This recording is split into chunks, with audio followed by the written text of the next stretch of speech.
topp leen tegtal yi ñu joxe te taamu seen kalpe Orange Money ngir def seeni transaction yépp si dièse 144 dièse mbaa si seen application Orange Money ànd xeex coronavirus bi. Orange.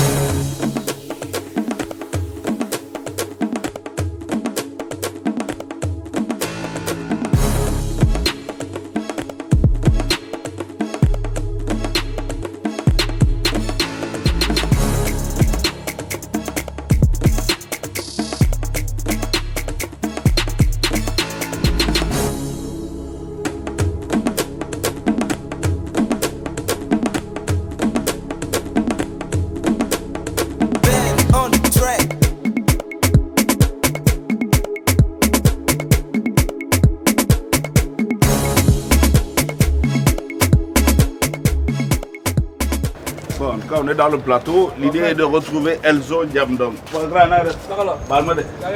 Oui. Donc l'idée est de retrouver Elzo Jamdong. C'est sa zone, le plateau. C'est le rappeur le plus urbain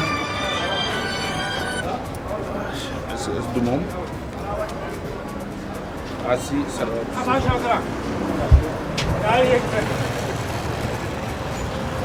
Allô? Wow. Excellent. Ah. Rue de Bayobi, ouais, juste au début, hein. Ouais, angle Ponty. Rue de Bayobi, angle Ponty. Ouais, ouais, c'est bon. Ok, tu es à quel niveau?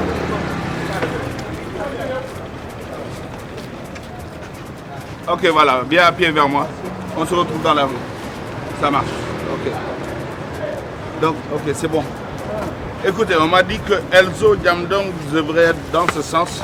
Donc, on va y aller tout doucement et le retrouver dans son fief, le plateau. Elzo vit en Europe, en France, et exerce à Dakar. Ok. Il est? Ok. Ndebo. Toi, tu fais partie du groupe? Oui. Tu fais quoi dans le groupe? Non, moi en fait je suis artiste mais secondement comme manager quoi. Tu es artiste aussi? Je suis artiste aussi, ouais. Ton nom d'artiste c'est? Capsider. Capsider? Ouais. Ça n'a rien à voir avec Capsider? Si. Tu es de Capsider? Je suis de Capsider. Mais est-ce que am nga diplôme Capsider? Ñun ñoo yore diplôme Capsider. mais jaaruloo géew? mais jaar naa géew. Non, jaaruloo géew. parce que fekkee naa tournage bu def loo xam. c'est comme ça. Ah waaw non soo fekkee loolu enfin. Monsieur Elzo. mais amul problème? amul problème? non. Attends, bii c'est du thé, gingembre, citron. C'est vendu ici en ville. Voilà, hardcore bi. Mais dégg nga ça s'appelle hardcore. moo may faj. mooy faj ñëpp. Elzo, qu'est-ce qu'on peut savoir de toi? Qu'est-ce qu'on doit savoir de Elzo Jamdong? Elzo vient d'où?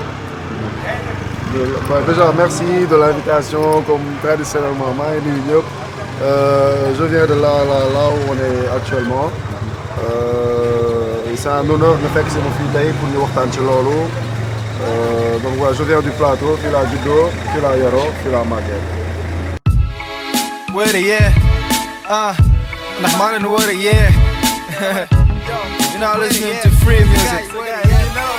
Okay. Yo, mafia gonna tipsy. Town boy, yumble, and then baby, the for peace, man. You sound the younger. xoolal maa fi njëkk rime ay phrase u lëmb mun naa jàppise yaa kay kaasu zëma jarul wine xelil ma kii ki baas yu dëgër Beyoncé ak Amber Rose du ma seen maasu jëkkër jotaay ba ma bokk MC bu naas du pëndal ñu laaru MC yi nekk di taasu lëmbal kenn amu ci njëriñ comme ay faar yu lëndëm bàyyi leen dëkkee critiqué waar bu fële hip hop a gën a noble ci li aar bi ëmb ma change rim mbala sàppi wala nduru lu yomb dance yi ñëpp ànd happy mel ni kuduru song handa saako ci nii ma safal ko fii nii bu doyul ma defaat ko easily genre ambiance yi may fàttali 2002 jamono yi man ak petit di demal doo homie tu sais faire mieux demal door dégg gu ma fi dara lu dul 10 000 duul MC yi ma job ne leen free suuragul maa ngi ci biir te sama diig tuuragul may bëtu pyramide bi ñoom ñi ci suuf jàng yi lay ñëw tas ni vivi buuba nu guuda buul nga bëggoon sama liggéey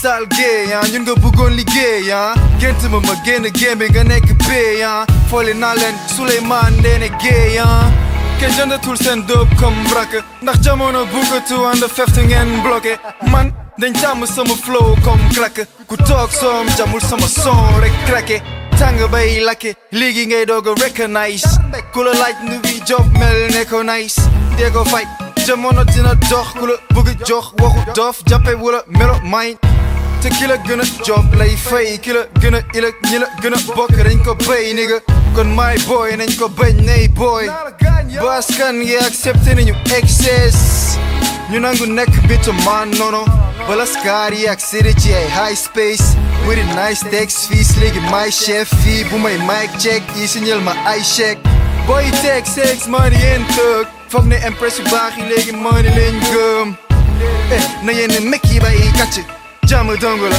bu ñu mag yi bay sàcc. J'étais là à la cathédrale, la Diangué.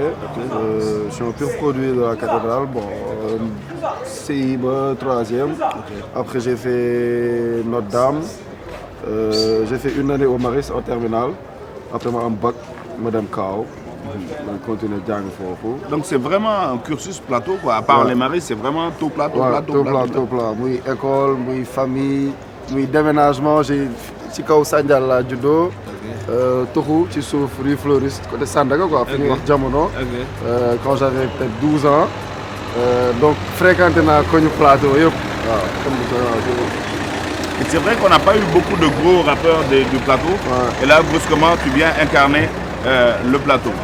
Maintenant parle-moi de ton cursus dans le rap, comment tu arrives dans le rap et pourquoi le rap? Tu aurais pu faire autre chose, c'est vrai. Ou bien continuer même tes études, mais tu as décidé que le rap fait partie de ta vie. Explique-moi ton histoire avec le rap. Je pense que c'est naturel, affaire au destin là.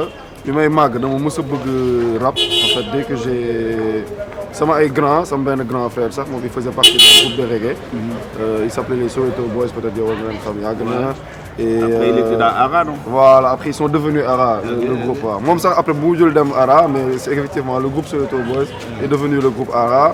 Donc moi j'étais très très petit mais je les voyais faire leurs répétitions, devenir un groupe sérieux, professionnalisé et tout. Et moi dès que en fait le rap est arrivé à mes oreilles, c'est comme si j'attendais que ça.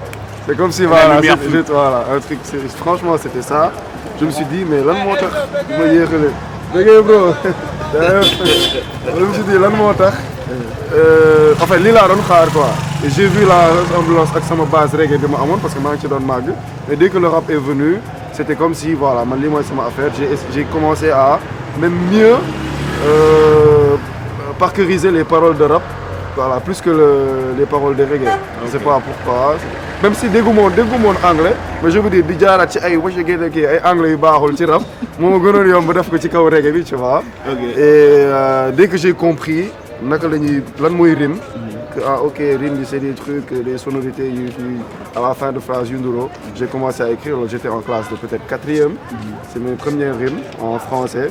Donc ci laa formé sama premier groupe rap à l'école, après ci koñ bi 4e 3e bi yeeg chaque fu ma dem formé fa groupe rap muy sama ay kër cousin ay Pikine wala ay Yoff su ko ma bokkal classe formé ak groupe rap ba terminal ba ma demee Kaaw étudiant bu ma xamanteel kii ñu formé waat ay groupe noonu lañ formé suñu groupe Jamdong man ak yeneen sénégalais yu tase foofu quelques-uns sax xamante woon nañ depuis fii Dakar ñu def Jamdong def suñu ay mixtape. Après noonu laa demee ba def sama carrière. Jamdong ça n'a rien à voir Jamadong hein? Non franchement non. C'est Jam. Jàmm kese. Jàmm kese. Jamadong la paix, rien que la paix. Rien que la paix. Ouais. Et pourquoi Jamadong? À la base reggae bi mooy ñëwaat toujours. Ñun on s'était appelé Jamdong Community. Jamdong pour Jamaïca. Voilà, on a organisé des sound systems à Lille tout ça. On se faisait appeler Jamdong Community. Ba ñu tuddee suñu groupe Jamdong Community am kenn kuy dancehall am kenn kuy rap am benn beatmaker am man bi des fois je chante des fois je rappe et man maa jël affaire bi wolofisé ko quoi quand je me suis lancé dans ma carrière solo ma ne damay tuddee sama bopp Elzo Jamdong parce que avant je m'appelais Free Elzo quoi en référence à Eazy-E parce que j'étais grand fan et tout. ma ne non Free il faut américain la man Elzo la ma ñëpp di ma su woowee moom lu mu nekk yoon États-Unis tam kéemaane na waaw boo màggee comprendre et tout tu te dis que man ak moom mënuñu bokk le même message ou li ñu représenté. Même si tu vois respect ça reste une légende quand même. Légende, respect maximum. Voilà, ça reste une légende. NWA. Voilà man li gën a nduroog man en tout cas c'est pas un truc West Coast c'est un truc de moi du plateau Dakar. El Hadj laa tudd. African West Coast. Voilà African West Coast. sama papa sama yaay ñëpp Elzo lañ ma mos di woowee même à l'école mes profs m'appelaient Elzo. Parce que sama surnom ça a pris le dessus sur mon vrai prénom. ma ne léegi damay jël Elzo et en hommage à ce groupe Jamdong qui m'a beaucoup fait parce que groupe boobu bi ma ci bokkee ci laa njëkk vraiment xam ne que peut-être su ma joobee dëgg mën naa def carrière ça a été nos premiers studios sérieux nos premières réunions de stratégie de on va sortir ça on s'est vraiment décidé ensemble ñun dañuy carrière. bu dee rap baa ngi dox man maa ngi naaw yëppoo xam naa yoon bi naa la wan nan ngay aaw yëppoo li ngay waajal déwén defar naa ko daaw yëppoo je suis dans le dur fait boltu sax mënu ma raaw yëppoo indi naa beneen rap am naa ci bénéfice son bi wër na Sénégal yëngal na RFI ñoom ñëpp comme ay melentaan kenn du ci gêné free kenn kelentaan kenn bëggul bokk seen équipe album bi am na trap am na afrobeat ñëpp seede flow bi am na jab saf na narcotique man daan naa sol tic di rap xaw ma woon bokk ci fooli naa leen Ablaye Wade ni ko Sarkozy rap laa gën a mën te maa ko jàngal sama bopp ki fi gën a hard mënagul tàngal samay nopp rappeur yi maay seen professeur naa leen corriger bëri nu rooni ay chinois man maay d'origine am all the way up dooma rey toog man dama lay cop way dox dama lay foog du golo ngay wax nan la yàgg ci collu garab mbooloo ma may doole ma aj trône bi yéeg toog ci am ngeen coow da ngeen foogoon ne Free Season bi fing na da ngeen foogoon ne rappeur du lekk ay million li ma la gën a siiw li ma la dàq bind la aw ma téere takkuma lu dul bracelet yi ma indi bro maa ëpp niveau Victor Hugo ak Baudelaire mbedd bi sama ginnaaw ni yaaju boot liir seen texte xeeñ couche sama yos yi dóor leer flow yi ma dégg di mel ni gumba yu doon liir dara daxul li kenn mënul ne moo ma may ma siiw dara daxul li kenn mënul ne moo ma jay ma fuuy sama xel dafa ñaw mun na dagg ay tissu te yéri maa leen ëpp li may bind ay mesure hasal naa ko ba dégg ngir yàlla way ma zoo ak rona say pa doo ba ma fajul damay fa doo rodoo ma bënn soo nangu naa doon Elzo ma zoo yokkal ma ay sa doo te bul ko xay ma rey ma zoo may ma som rek ma falu nekk meeru town ndax samay xeetu sam def na ma nekk peeru town may gën a yàgg di gën a cher ni bu jëlu wine rappeur yi gën a fee kuy jéem a suufu sa gelu gain diplômé solu ni jeune rakaay boo xamul nit ki bul ma sa jëj sa waay àndatuma kenn ku gëm cakaay laajal waa indil ma ñaata bëm laa jaay ñaata bracelet ñaata bëm ñaata bracelet yeah where yet ndax maa leen war a yeah ba plus ngi sol ni jeune ragaay boo xamul nit ki bul ma sa jëj sa waay àndatuma kenn ku gëm cakaay laajal waa indil ma ñaata bëm laa jaay yeah ñaata bracelet ñaata bracelet where yet ndax maa leen war a yeex. Et puis Yen, mais Yen, vous étiez en France. On était en France en plus. Ouais. En fait, ta carrière démarre vraiment en France. C'est vrai, ouais, c'est ça. Ok. Mais par contre, tu fais une carrière en France, mais ton marché, c'est le Sénégal. C'est ça. Ton target, Sénégal. C'est le Sénégal, ouais. Explique-moi comment ça se passe dans ta tête pour te dire, écoute, on est là-bas, mais on target. Mais on est... C'est pas ça doit être un peu compliqué. C'est l'attachement. Mën naa teel nii voilà. Ouais, non, man dama bëggoon ñu dox. ñu doxaale. Ouais, faut ma xam sa koñ. Ouais, sa koñ. Donc ce que je disais c'est que mooy attachement bi rek. Attaché à mes racines, à mes valeurs, à là d'où je viens. Rap wolof daf ma neex parce que bokk na ci li ma rap américain laa njëkk dégg sama nopp. Même su wolof bi ñuy làkk tey français nga ciy fekk. ak anglais waaw nu mu demee nice bro. Alors ça va. waaw ça va nice voilà am na anglais am na français am na wolof. Je me disais ça c'est dakarois. Ça c'est dakarois. Donc faut écrire dans ces trois langues. Ce serait dommage en fait de parler anglais, de pas utiliser ça, wala de parler français, de pas utiliser ça. Mais quand même rap wolof bi tamit bëgguma ko woon perdre. Rap wolof moo raw. Rap wolof moo raw. J'ai fait un son qui s'appelle comme ça. xaw ma déglu nga ko. xanaa Mbar tu as dédicacé à Black mais carrément ñoom laa xoo. Black Jeep Rat Tat Squad. Fox mi ngi ci woon. ak waaw ak Olivier. Et aujourd'hui je me dis que ñun défi bi c'est de prouver que la langue n'est pas une barrière. man maa ngi nekkoon France et je me disais que damay bind ci wolof bu nice parce que langue warul nekk benn blocage quoi. Yo, it's your boy Elzo from Jamdong Community. Yeah. And I go by the AK of Gentleman. Yeah. Yeah, yeah. chaque jour dañ may caméra fresh ni ku jóge Canada ku ma song di nga sangoku li muy flow Kamehameha je suis dans le building que jamais là soo baa ngi yëngal sa favela rappeur yi bossé comme Pamela naral ñëw sauvé comme Pamela bro laa su may génn hit thug life si samay enemies soob man duñu jegeti doob laa la ma jóge ci gisaguma motherfucker bu mu mën a fàttaloo samay origine bu ñu bëgg bouquet gratuit dafa fekk xam ko sama mënatin réewoon na jarul te jaay du talent de kenn du ko jël may déglu may jaay ndax man la may jaay di rëb yàlla ji rek ñu tiim moo tax yàlla ji kenn du ko nëbbatu waxkat yi xeebuñu dara defal ñu wax defoo ñu kebetu fils man jaay mu béygoru gëtoo pour jaay sama disque non tabaski seeñu sa rappeur di raay sama biir tabaski flow dem làqatu kaaw ba terewul maa gën a siiw mais lan mooy sa saafara free defal sa job bés dina dox kenn matul ci àdduna gëmal sa bopp ma ne gëmal sa bopp boo tooñee nga jéggalu boo tooñee nga jéggalu boo tooñee nga jéggalu loolu gentleman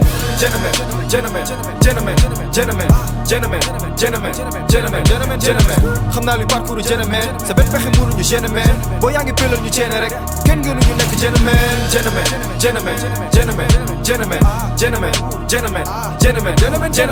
xam naa luy galeeru gentleman sa benn pexe mënuñu gentleman boo yaa ngi pelal ñu ceene rek loxo ci kaw bari gentleman loxo ci kaw bari gentleman xam naa luy galeeru gentleman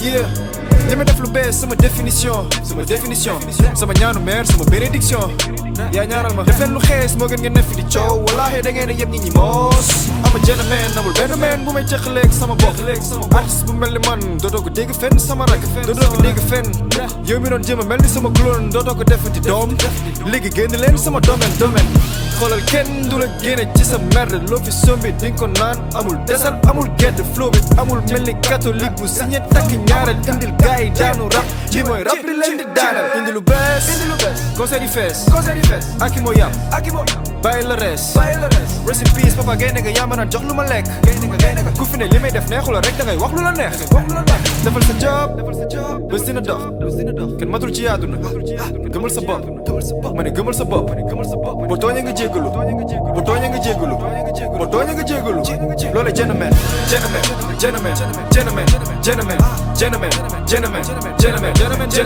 xam naa luy parcours gentleman sa benn pexe mënuñu gentleman boo yaa ngi pelal ñu ceene rek kenn gënuñu nekk gentleman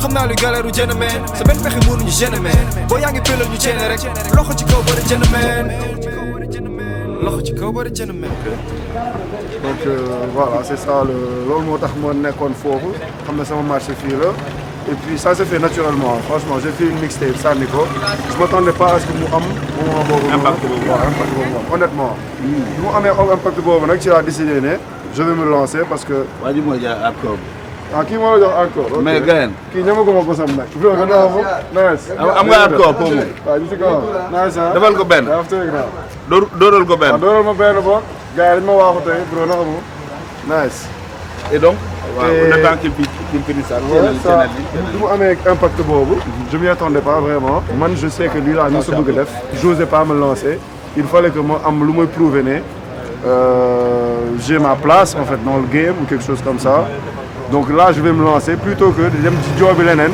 di toog di seetaan télé wala déglu rajo di regretter naan non mënoon naa voilà parce que là aujourd'hui le plaisir que je ressens quand je suis sur scène wala quand je suis en studio chaque jour ça me prouve que heureusement que en fait j'ai fait ce choix là quoi. T'as fait le bon choix. Heureusement.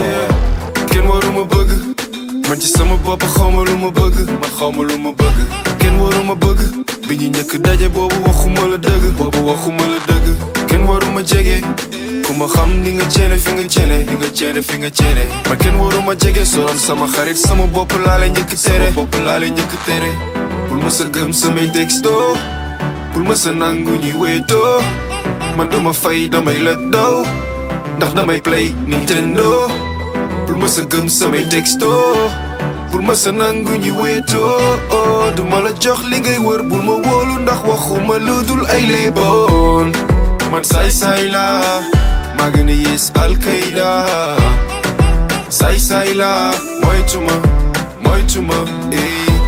xamal ni saay la maa gën a metti Al-Qaïda say la moytuma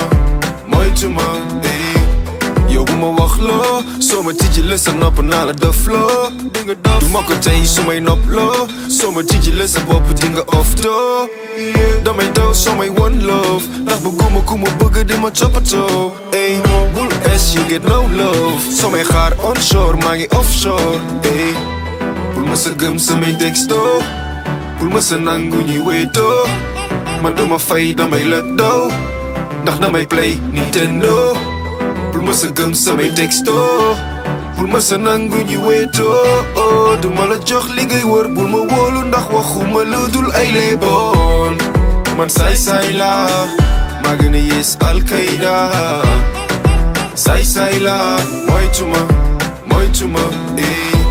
xamal ne saay la maa gën a metti Al-Qaïda saay la moytuma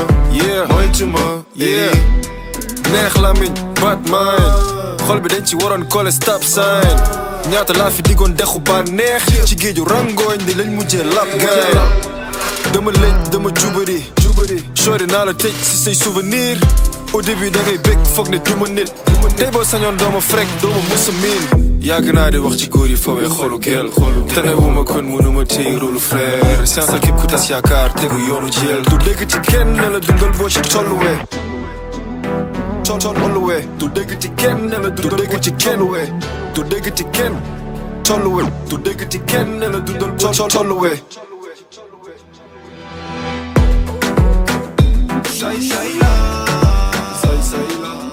Et ton engagement par rapport au plateau.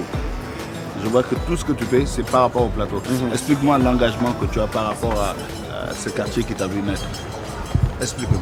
Bah, franchement, c'est naturel parce que li ma nekkoon kaaw instant boobu di jàng di xalaat ay affaire en fait ça m'a rendu tellement plus nostalgique je pense et ça m'a permis en fait d'avoir plus de recul ci lan laa bàyyi sama ginnaaw gën a xam valeuru sama koñ lan la def ci man sama tel grand lan ban affaire laa jàng ci moom ban fierté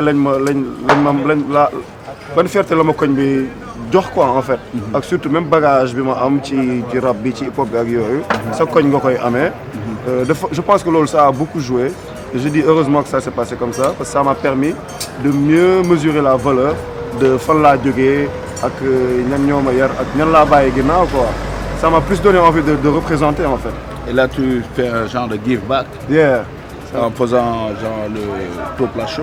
C'est ça. Explique-moi le Topla Show, c'est quoi? Le Topla Show, c'est parti d'une idée folle de man ak sama waa di nga doon gis ni léegi Ben. En 2015, je venais de sortir la dite mixtape dont je parlais, qui s'appelait Free Dope à l'époque 2014.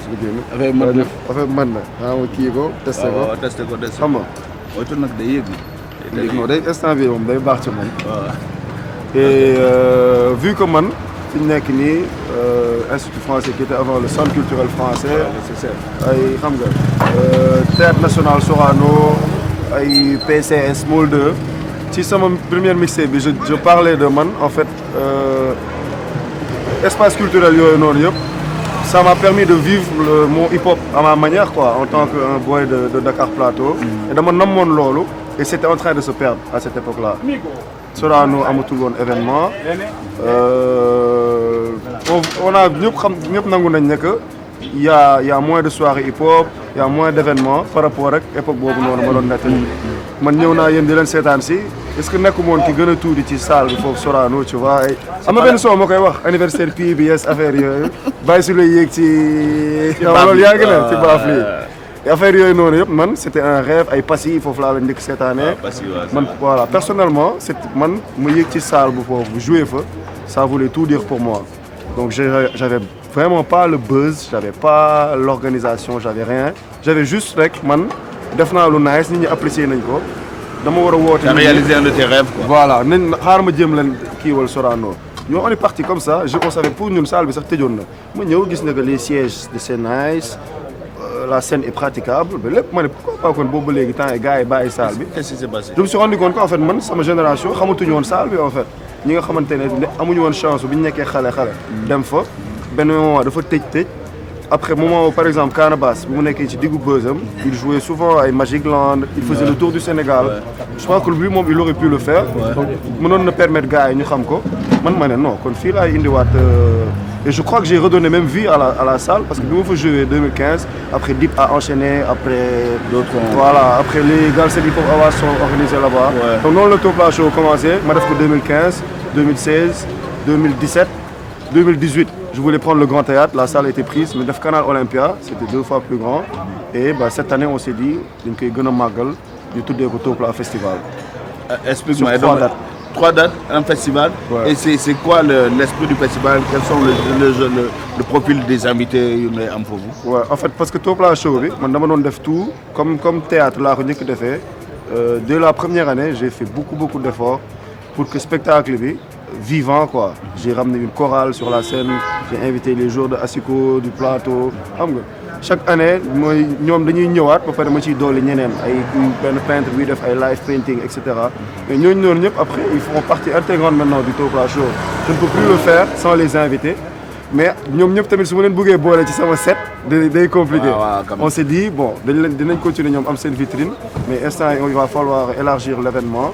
ñu def ko benn exposition avec tous ces artistes là des stylistes des photographes des peintres ñoom seen journée vendredi samedi man ma am sama concert dimanche bi ñu tëj ko ak Rapatak aussi tu vois ñu bëri xamuñu ko fekkee wuñu ko voilà man ay magama yar quoi tu vois ci cosaanu hip-hop la bokk jamono yi ñu toll sore teewul ku nekk bëgg di saafonteeg say mbokk ñun waa Orange biir nañu ni technologie du mës a jël place su nit loolu tax na dinañu gën a taxaw yokk sunuy mën-mën ngir ngeen mën a jege seeni soppe ak am di jàmm ak fu ñu mënti nekk.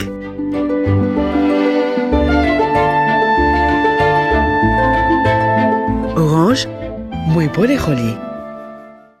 Vous rapprochez de l'essentiel. Orange.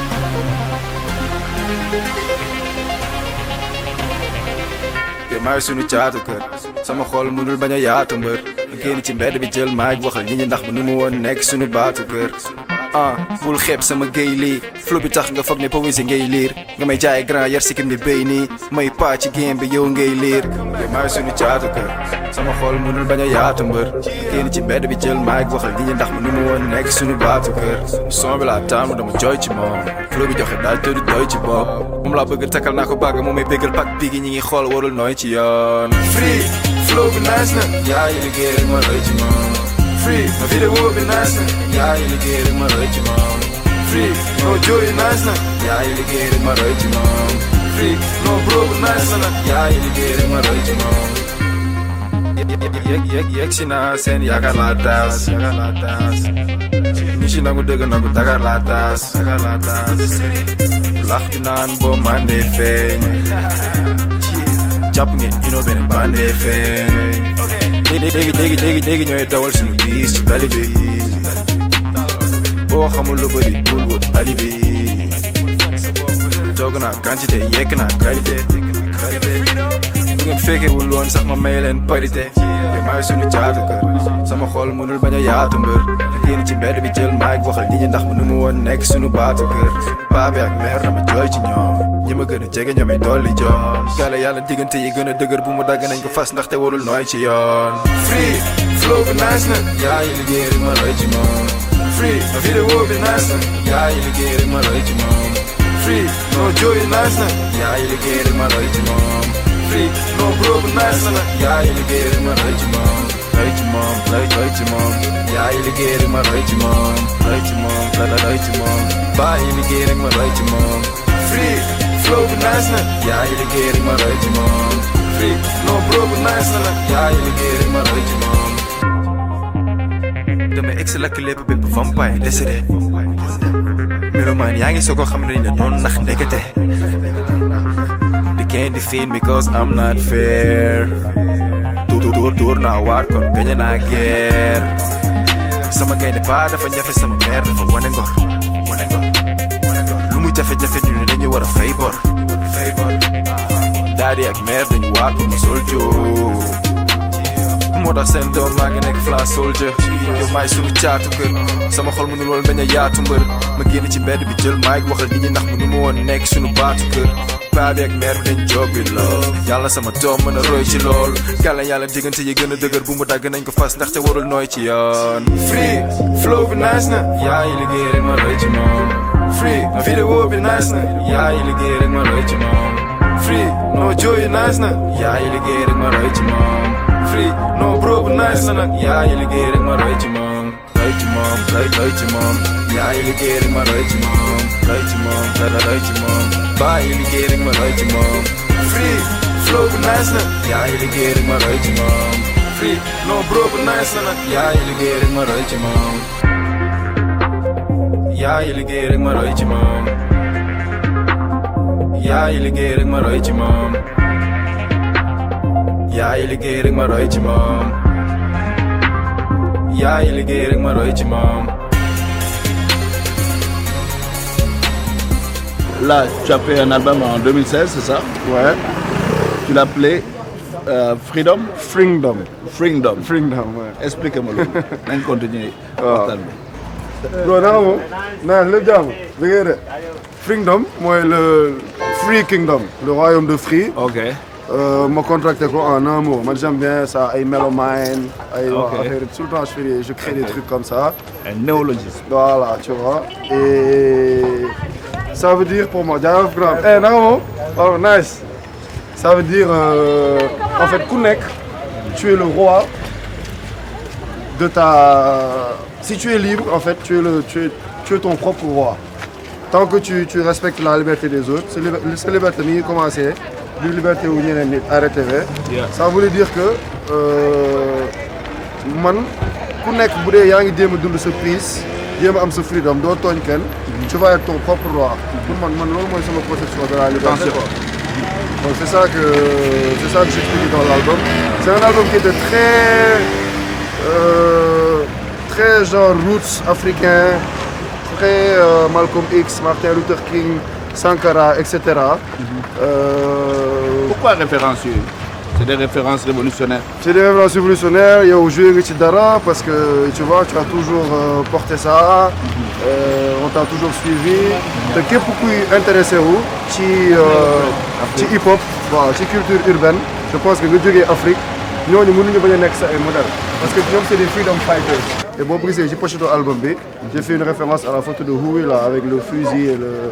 Moi, je me micro avec drapeau blanc parce que je suis dans le donc c'était ça. C'était toutes mes lectures, tous mes idéaux en fait.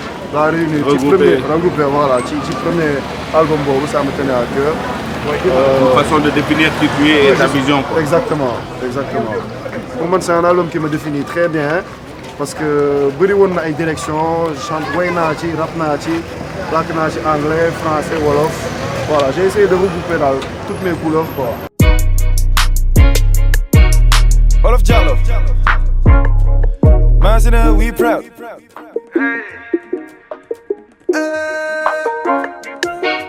Yeah, rappeur yi ndaw yi dañ sakkan. Microbe. Il faut que ñu màgg pour mën a yegg si sama niveau. Sama vocabulaire dafa riche. Dico xaalisu jaaykatu drogue freedom yow rap bi dafa metti ci yow man musique dafa yomb ci man gisuma leen dama miyo kenn wonuma lu original kenn mënuñu tere dajale tabax ay villa ak xaalisu pura bi xoolu son bu ñu sànni mu jàpp léegi ndaxte boo yaa ngi koy capté comme parabole ñun la gars yi gën a free moo tax ma sañoon ñu tëdd gisuma kan moo ñu kiil gisuma kan moo ñu mën gisuma kan moo ñu noot du gis sama rangoon ci bët man la rapportu Sankara yow la rapportu Trump bitch joxe naa sama kàddu joxe naa sama kàddu yokk naa sama cadence yokk naa sama cadence lakk nañ plaza mais terewul koñ baa ngi pop ñu ñu kam lépp kenn mënuñu stop kenn duñu blow kenn mënuñu tap da ngeen di soob kenn mënuñu stop taw na ngi pop ba léegi taw na ngi pop ba léegi taw na ngi pop kenn duñu blow kenn mënuñu tap da ngeen di soob kenn mënuñu stop taw na ngi pop ba léegi taw na ngi pop ba léegi pop Sénégal foo leen di jëlee di ku mel ne man jóge Sénégal Rap Wolof MTV Asiko RFI Rap Wolof MTV chaque année MVP saa yi ma duggee ci métro bi arrêt bu nekk ma génne la ñaari punch yow lijjanti àddina jàmbur ak sàcc ay flow ci man rek la sa gaay mën mënuma supporter fekk yi lay bëggee boo gëstoo ñu tegal la paak dox bu foogee ne képp ku lu signe jàmm la yéene daf fekk màgg goo defuñu dara ci intérêt defuñu dara ci intérêt ñoo gën a xarañ ci internet te dootuñ génne lu dul feeñ télé defuñu dara lu kenn tere à part jàppale peur yi di fête rek à part nangu ay terre di suul di déterré enchaîner victoire di fête rek riba trop la bitu ATL flow dope man hitu alien tuxal nañ boîte yi almadi mais koñ baa ngi paap ba léegi coo yaa ngi dàq ji rasta yi mais boo yaa ngi taal comme Jamaïque kenn duñu blow kenn mënuñu dab da ngeen di sow kenn mënuñu stop town ngi paap ba léegi town ngi paap town ngi paap ba léegi town ngi paap kenn duñu blow kenn mënuñu stop da ngeen di sow kenn mënuñu stop. On sort de ça, on arrive aujourd'hui 2019-2020. Le hip-hop sénégalais, beaucoup. C'est que yo, comme tu n'es pas dans le théâtre tous les jours, non, comment tu analyses tout ce qui s'est passé ces derniers jours? Ouais, je pense que Nico Don Def, ils ont vu que, stratégiquement parlant, ils en avaient besoin. Am na lu mu leen mënoon apporter. ñoom ñëpp xam naa leen. te ñoom ñëpp ñu am xel lañ. je ne pense pas que dinañ def loo xamante ne gisuñu ne que dañ ciy gagné dara quoi. waaw ci rap bi la bokk aussi ah. je suis le grand frère de personne wala je prétends pas gën a xam wala gën a kii kenn pour ne la lii nga war a def wala li nga warul def te artiste sax boo commencé wax defal lii wala defal lële donc da nga koy xañ nekk artiste am quoi. Mais man, je voulais revenir sur l'aspect Saga Ndeye. Qu'est-ce que tu en penses? L'aspect Saga Ndeye, mon monde c'est ça, honnêtement, c'est ça que j'en pense. Et on se parle, je leur ai dit ce que j'en pensais. Ouais, parce que, en tout cas, nous, quand on entend ça, on gagne parce qu'on se dit, c'est vrai que comme tu dis, on n'est pas là pour être des donneurs de leçons. Mais de fait, voilà, il y a plein de générations de hip-hopers qui ont des tabac bien à faire. On peut égratigner quoi. Ça c'est vrai. Et comme on dit, diarougo quoi. Ouais. Parce que c'est des artistes qui ont tellement de talent qu'ils n'ont pas besoin de ça. Ils n'ont pas besoin de ça. Tu vois? Enfin, c'était juste. J'avais besoin juste de ton avis. Bien sûr. C'est pas pour donner des leçons. Non, c'est pas pour donner des leçons. C'est surtout le danger de l'autre, moi que peut-être il y a un nit, mais quand on a un frère, on a une sœur, bien sûr. Nous, notre philosophie, c'était de ne jamais personnaliser le débat. Ouais. On se bat contre des principes. Ouais. On peut se clasher sur des principes, mais de la... Voilà, pas de personnel. Voilà, non, rien de personnel. Comme on dit, c'est pas... Rien de personnel. Mais les amour ma life, amour. maa ngi studio di bind album pour nit yu ma gisul. kañ la may dallu.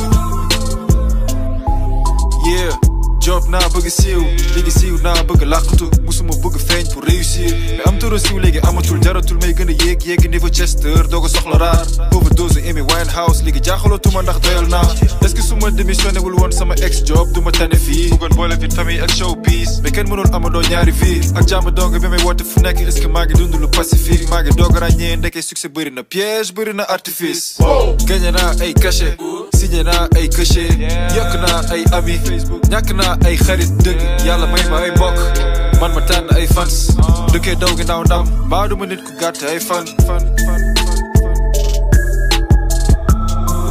mag samay coulisses di préparé bégal ay nit yu ma xamul ay nit yu ma xamul ay nit yu ma xamul mel ni amuma life amuma amour maa ngi studio di bind album pour nit yu ma gisul kañ la may dallu carrière bi dina ma gaañ te duma ko yëg mi ngi may xaañ may gën a réer carrière bi dina ma gaañoo te duma ko yëg mi ngi may xaañ may gën a réer daw naa ay kilomètres dox naa ay kilo air jël yoonu missionnaire pour nekk millionnaire sol naa ay pilo vert ak t-shirt marque yi gën a cher waaye même tabaxu Imhotep mënul tax ba nga nekk ku immortel concert yaa ngi gën a fees supporter yaa ngi daanu leer gis naa dégg sama baatu meer est-ce que li moo nekkoon sama ñaanu meer dugg naa big show te kenn dugg lu ma ci bëgg naa kick torop bëgg doon big boss mais benn nit du machine machine sax day bëggee cousin mën nga ma mere wonu ma la ni ma la bëggee xoolal léegi damay toog 3 mois du ma dégganteeg Babs lamb naa man ak Jean Jo bi ñuy bokk añ temps fuck maag samay coulisses di préparé bëggal ay nit yu ma xamul mel ni amuma life amuma amour maa ngi studio di bind album pour nit yu ma gisul kañ la may dallu carrière bi dina ma gaañ te duma ko yëg mi ngi may xaañ may gën a réer carrière bi dina ma gaañoo te duma ko yëg mi ngi may xaañ may gën a réer carrière bi dina ma gaañ te duma ko yëg mi ngi may xaañ may gën a réer carrière bi dina ma gaañoo te duma ko yëg mi ngi may xaañ. Mais Elzo, je sais qu'avec toi on peut continuer pendant très longtemps. Mais l'émission s'appelle Sénérap. Ouais. Donc chaque fois quand on termine cette émission, on cherche un endroit assez agréable. Et on va te faire tourner autour du mic, autour de cette caméra. Et tu vas faire un genre de freestyle. On se met vers là. Je pense que c'est comme là, tu vois. yow bi may njëkk dégg sama baat rajo du woon dara ci man xaw ma woon maa ngi ci révolution di Sarafina bu dëkkee temps dañ lay gëmloo ne doo dara ci rap déggoon ñu boo yi bëgg dajale yay caaga di naaw kenn moomul kenn ëppalewul kenn dara ci lenn bu kenn xeeb kenn ngëngëm rek ak waaru fi ne xam naa ay gaal seen yi musul dugg karapit sax jaaxle nga xat jàppal ni maa ngi doog tàmbali nag rappeurs yi jógee bitim réew du ma seen moroom gënuñ ma dund wala xam ne culture bi amul borom du kaana bi wala kaawan bay ñu ci ëppale wala du kaana bi si ko virus la booy ak cro di ko wàlle raam soog a taxaw jóg soog a dox ma ne raamal soog a taxaw am loo ma wax mënoo rudul commenter di ñu critiquer baay mais kenn du fi defati ni fi fridiquer baay te wi sa boy Elzo yow jàmm dong la sur Sénérap TV da nga dof wala lan shout out ma man DJ Awadi jàmm dong la bang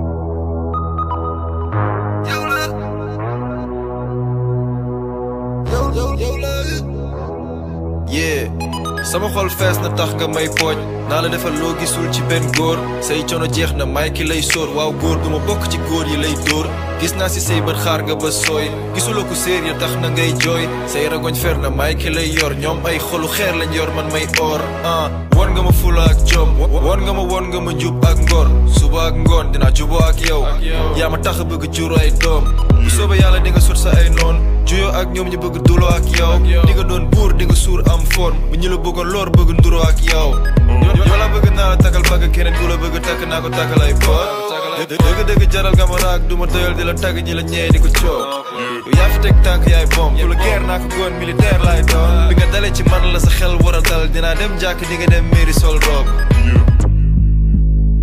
yaay doon ki jur samay doom soo ma dégglul damay doof yaay doon ki jur samay doom sama génn wàll ngay doon sama génn wàll ngay doon sama génn wàll ngay doon yaay doon ki jur samay doom sama génn wàll ngay doon yow laa tàmm gis naa ci yow lu kenn amul yow laa tàmm di nga am ci man lu kenn amul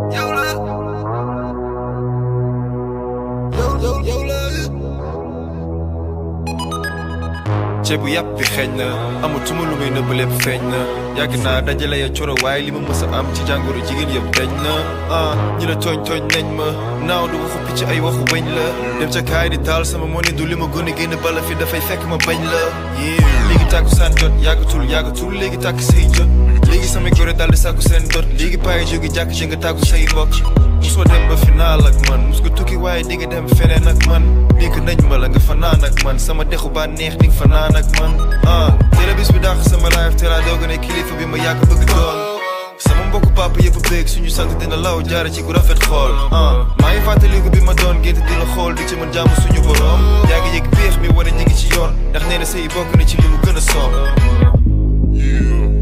yaay doon ki jur samay doom soo ma déggalul damay doof yaay doon ki jur samay doom sama génn wàll ngay doon sama génn wàll ngay doon sama génn wàll ngay doon yaay doon ki jur samay doom sama génn wàll ngay doon yow laa tànn yow laa tànn gis naa ci yow lu kenn amul yow laa tànn yow laa tànn di nga am ci man lu kenn amul yow laa tànn yow laa tànn gis naa ci yow lu kenn amul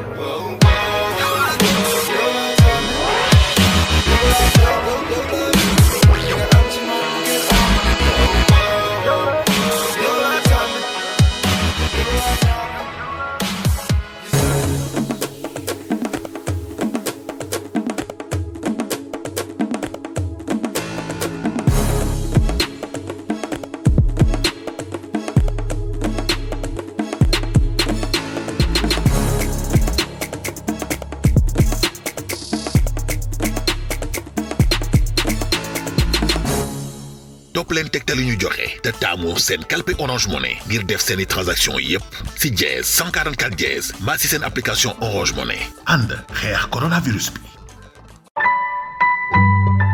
Orange.